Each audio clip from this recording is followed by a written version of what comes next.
E aí, amigo fanático, seja bem-vindo novamente para conferir as nossas notícias diárias e relevantes.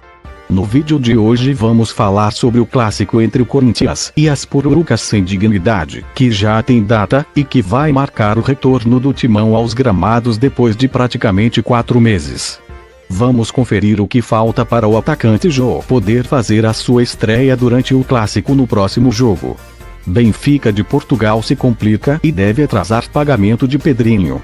Corinthians fecha com novo patrocínio e vai arrecadar cerca de 40 milhões. Tudo isso e muito mais, amigo fanático. Já vai deixando aquele like maroto para fortalecer o nosso trabalho. Não fique de fora e conheça o nosso site oficial, lá você encontra notícias o dia todo, além de vídeos e da nossa galeria de fiel torcedores. Conheça também as nossas mídias sociais, o link de tudo isso vai estar na descrição desse vídeo. Já comenta aí um vai Corinthians para fortalecer a fiel e bora para as nossas notícias. De acordo com o veículo europeu, o clube de Portugal, que enfrenta problemas financeiros decorrentes da pandemia, já procurou a diretoria corintiana para alinhar detalhes da negociação do meia-atacante Pedrinho. Vale lembrar que o time português efetuou a venda de seu atacante João Félix, com isso o clube somou mais de 125 milhões de euros arrecadados com venda de jogadores só esse ano. No entanto, pessoas próximas ao presidente André Sanches garantiram ao meu Timão que o Benfica ainda não contatou o Corinthians sobre a situação. O Timão, cabe lembrar, fez um acordo com o Banco de Luxemburgo para adiantar a verba que receberia dos portugueses. Até o momento, porém, a verba não chegou aos cofres alvinegros. Caso o Benfica não consiga pagar o valor necessário ao Corinthians ainda nesta temporada, o banco citado anteriormente poderá honrar sua antecipação normalmente, conforme acordado com dirigentes corintianos, mesmo recebendo do clube português somente no ano que vem. O planejamento da diretoria do Parque São Jorge, vale ressaltar, era quitar as pendências financeiras do elenco com o valor da transferência de Pedrinho. O atleta de 23 anos foi vendido em março, por 20 milhões de euros, cerca de 105 milhões de reais na época. O Corinthians fechou com um novo patrocinador para as mangas da camisa. Segundo apurou o All Sport, o Timão receberá 40 milhões por um contrato de 4 anos.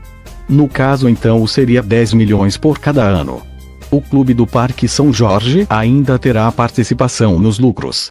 A empresa que estampará sua marca nas mangas da camisa do Corinthians se chama Galera Group, nome de um grupo de Israel que atua no ramo de apostas. O novo patrocinador substitui a Marjo Sports, que rescindiu o contrato com o Corinthians no mês passado, em comum acordo, por conta da crise provocada pela pandemia do coronavírus. O vínculo terminaria em dezembro. A parceria já durava há mais de um ano. O acordo prevê que o Galera Group lance, já em agosto no mercado, um site de apostas, de futebol, tênis, beisebol, basquete, boxe, MMA, esportes, entre outros, com a marca do Corinthians. Atualmente, o Corinthians conta com 8 patrocinadores em seu uniforme. São eles: Banco BMG, que é um patrocínio master. TOTVS, que será substituída pela Serasa Limpa Nome, a partir deste mês. Cartão de Todos, Apvida, Mídia, Postos Ale, Jolie e Poti. Além da Nike como fornecedora de material esportivo. Mudando um pouco de assunto, mas ainda falando em dinheiro. O Corinthians mais uma vez não conseguiu honrar com a folha salarial do elenco principal de futebol. Com isso, o clube voltou a somar 3 meses de atraso. Além de junho, a diretoria alvinegra ainda precisa quitar as pendências referentes a março e maio. No mês de abril, ficou acertado que os jogadores receberiam metade do valor das férias e essa quantia já foi depositada. A outra metade deve ser paga apenas em dezembro. O problema em chegar ao 3º mês de atraso é que o clube passa novamente a conviver com o risco de qualquer jogador buscar a rescisão contratual na justiça. Desde o início das complicações financeiras oriundas da paralisação do futebol por causa da pandemia do coronavírus, o departamento de futebol do Corinthians, assim como o presidente André Sanches, tem se mostrado tranquilos quanto a este diálogo junto ao elenco, que também tem externado compreensão, como na entrevista recente de Ramiro. O Corinthians chegou a um acordo de redução de 25% no salário registrado em carteira de cada atleta. O corte é um máximo previsto em lei e o grupo já se colocou à disposição para elevar a queda, se for necessário. Na quarta-feira do dia 22 de julho, o Corinthians vai enfrentar o Palmeiras, provavelmente na Arena, pela 11ª rodada do Campeonato Paulista, que retornará depois de 4 meses. O calendário será retomado com a realização das 2 rodadas finais da fase de grupos. Em seguida, os classificados jogarão as quartas de final e as semifinais em jogo único com o dono da melhor campanha até então como mandante. Esse regulamento já estava estipulado desde o início do campeonato e não teve nenhuma alteração devido à paralisação por conta da pandemia do coronavírus. Apenas a final será disputada em 2 jogos. Sendo assim, já temos uma data para matar as saudades do Timão. Porém, ainda estou com um pé atrás referente à classificação. O Corinthians precisa vencer os 2 jogos restantes da primeira fase, e torcer para que o Guarani, que é segundo colocado em seu grupo, não pontue nas próximas rodadas. Vamos ter que realmente contar com a sorte para ver o Timão se classificar. Mas se por um acaso conseguir a façanha de se classificar para as fases finais do Paulistão, posso garantir que aí sim o grupo ganharia moral e força e com certeza viraria um dos favoritos ao título. Comente aí, amigo fanático, se você acredita que o Corinthians ainda pode se classificar e sonhar com o título paulista. Comente também sobre o novo patrocínio do Timão, e o que foi que você achou? 10 milhões por ano é pouco ou justo pela barra do manto sagrado? Deixe nos comentários a sua opinião e deixe também um Vai Corinthians para fortalecer o nosso trabalho.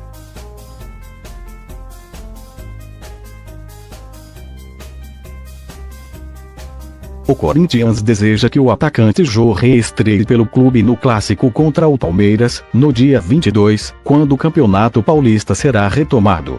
Porém, até agora não há definição se o jogador poderá estar em campo no derby. Para que Jô fique à disposição do técnico Thiago Nunes, é preciso que haja definições em 2 frentes, com a Federação Paulista de Futebol e a CBF.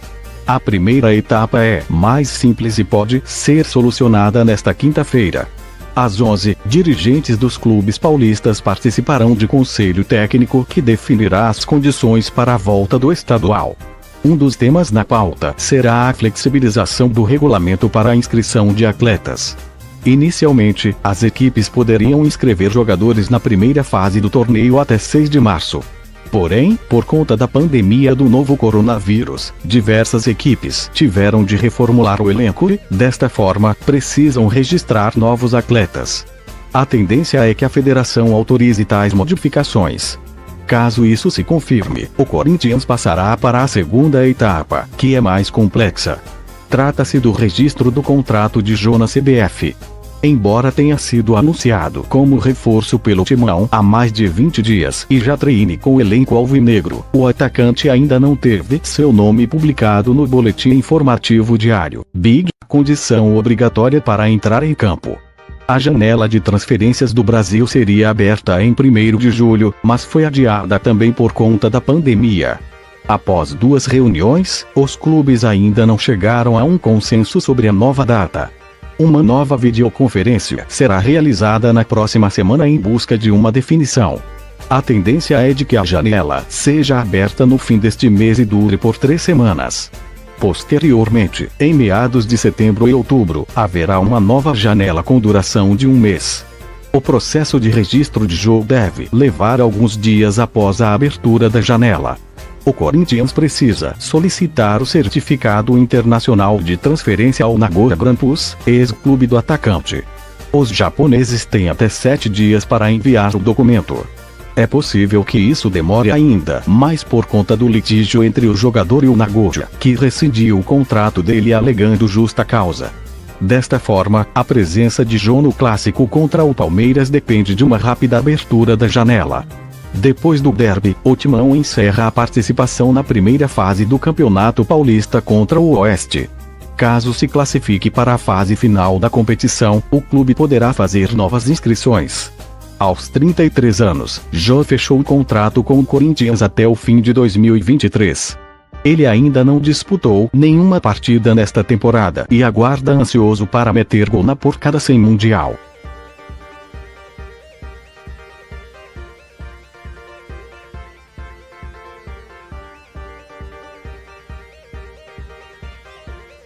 Valeu, amigo fanático, espero ter colaborado com essas notícias. Não seja egoísta e compartilhe esse vídeo, fazendo outro fanático feliz. Não fique de fora e conheça o nosso site oficial, lá você encontra notícias o dia todo, além de vídeos e da nossa galeria de fiel torcedores. Conheça também as nossas mídias sociais, o link de tudo isso vai estar na descrição desse vídeo. Já comenta aí um Vai Corinthians para fortalecer a fiel, e vai Corinthians!